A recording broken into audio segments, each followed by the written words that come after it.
Mapagpalang araw sa bawat isa. Ang ating lulutuin po ngayon ay tinawag kong chicken inasal ni Manong Chef Dar.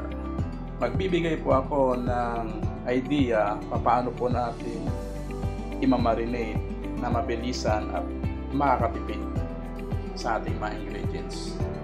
Sa ating pagmamarinate ng chicken inasal, bawang ang aking inilalagay. Chicken oil na aking ginawa.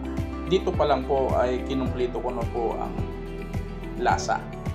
Haluan ko lang po ng 10 grams na soya o toyo. Haluan ko lang po ng kunting portion lemon. Tara, umpisa na natin na mag-marinate. Tuturo ko sa inyo yung mabilisan at katipiran sa paggawa ng chicken inasal. Version ni Manong Chef Dar. Sa ganitong portion, 3 lang kasi ang gagawin ko. Sampulan ko lang po kayo paano gumawa ng chicken inasal homemade o version ni Manong Chef Dar. Ilagay ko lang po ng nasa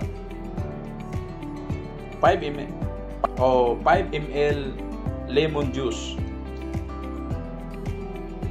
Yung ating bawang ay pinikpik lang po natin. Kasi kung dudurugin po natin ito, ang kakalabasan po ay magiging chicken barbecue ang lasa. So kaiba ang chicken barbecue kaysa chicken inasal. Yung lasa ang ating binibigyan po ng pansin.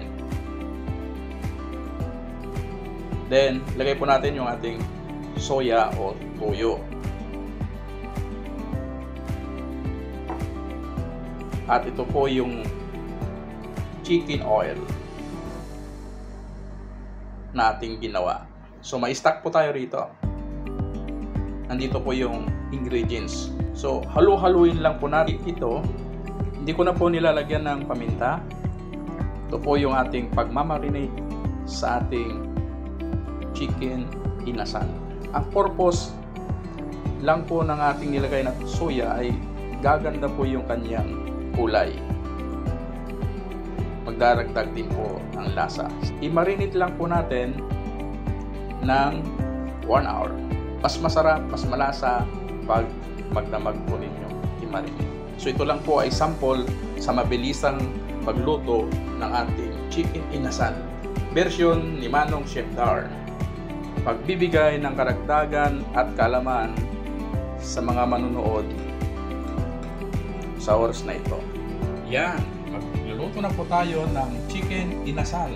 Ang uunahin ko pong part sa pagluluto ay dito sa may skin po niya.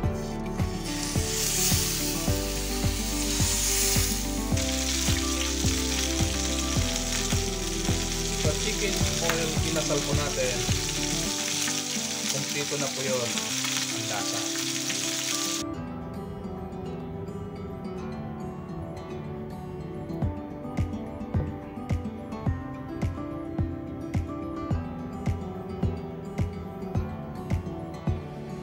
Ito na po yung ating chicken inasal.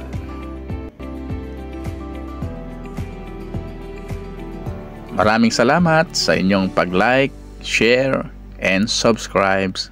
God bless.